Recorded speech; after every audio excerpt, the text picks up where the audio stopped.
Hello everyone, and welcome to the Week 4 edition of the Wilkes Journal-Patriot's High School Football Rundown presented by Cooks and produced by RiverStreet Productions. I'm sports editor Zach Colburn, and assistant sports editor Brandon Moree will be with us in just a minute to take a close look at this week's games. For the first time since Week 1, all 4 Wilkes County teams were in action on Friday night, and 3 of those teams came away with big wins to stay undefeated on the season. Brandon's got more in those games over at the big board. Thanks, Zach. That's right. There are 3 Wilkes County teams that have yet to lose a game this season, and we're going to start by taking a look at East Wilkes and Walkertown on Friday night in Ronda. Walkertown actually eliminated the Cardinals from the state playoffs last season, but Friday night, East Wilkes got their sweet, sweet revenge, and it was not even close as the Cardinals picked up a 60-12 win. You're going to see Bryce Vestal take off right here. This was the first game all season where he did not complete a pass. He went 0 for 5, but it didn't matter. He still racked up 141 rushing yards on 9 carries and a touchdown. That's Javion Ross right there. He's been playing mostly on the defensive side of the ball, but he got his first carries of the season on Friday night, and he ain't made the most of them. He had 4 carries, and twice he found the end zone. Devin Couch also had 5 carries for 71 yards, and Damian Reed had 5 carries, and he found the end zone 3 times for the Cardinals. They'll have next week off before they go to North Wilkes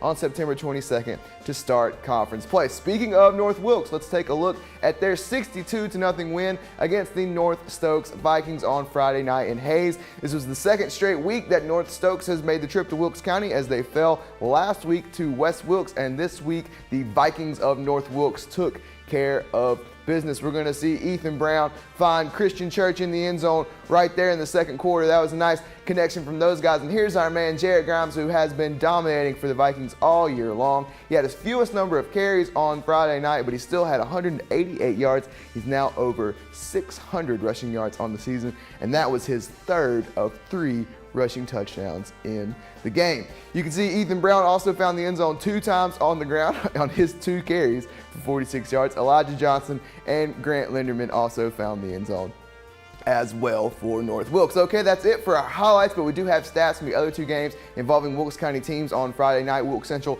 traveled up the mountain to Watauga to square off with Boone, and where Watauga put 3 rushers over the century mark on the ground, and they ran all over Wilkes Central for a 50-26 win. Skylar Brooks got the start at quarterback for Wilkes Central. He went 7 for 8 for 118 yards and a touchdown. He also had 6 carries for 22 yards.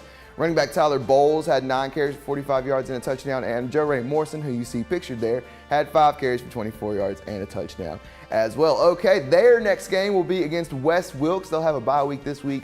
In 2 weeks, they'll see West Wilkes. Speaking of the Blackhawks, they went to Kernersville on Friday night and soundly defeated the Bishop McGinnis Villains 59-14 behind a spectacular game from that young man right there. Alex Ortiz went 1 for 4 passing for 26 yards, and that one completion was a 26-yard touchdown pass on the last play of the first half for the Blackhawks. He also ran for 173 yards and 2 touchdowns on 15 carries. Running back Tyler Skeen had 20 carries for 141 yards and 4 touchdowns, and Wyatt Whitworth went over 100 yards as well on 7 carries and a touchdown. His touchdown was the last one of the game, and it was an 89-yard run with 7 minutes to play in the 4th quarter. Okay, that's going to do it for the stats. Let's take a look at the RiverStreet Productions play of the week. We're going back to Hayes, and this is the last play of the first half, and that's Steven Prestipino.